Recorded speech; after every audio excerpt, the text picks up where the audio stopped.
Last harvest Bert.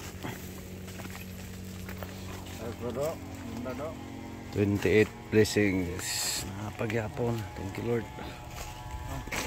So estimated 800.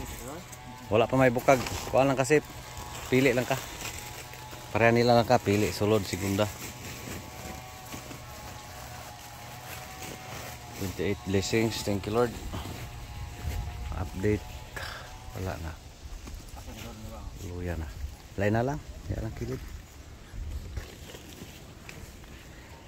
Thank you Lord. Thank you sa ating Stisa Max F2. Nay! Toko na ko ari be. Diyan ko kuha. So, luya na. Yellow na. At least meron pa. Thank you Lord. Pang buhay-buhay.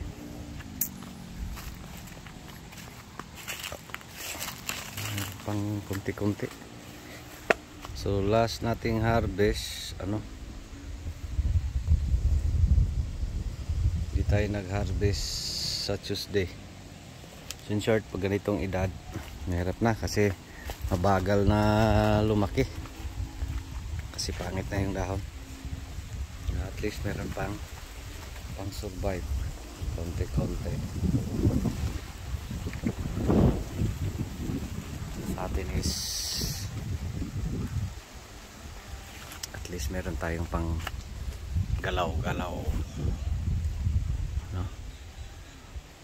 Doon sa bago nating pagtamnan. So schedule natin this afternoon or bukas kasi dito natin nalapag yung drip. So mas preferred ko yung may drip na.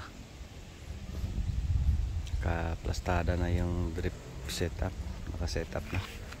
So lang, short video. Ito estimated 800 to 900 kilos. Lights na. At least pang survive.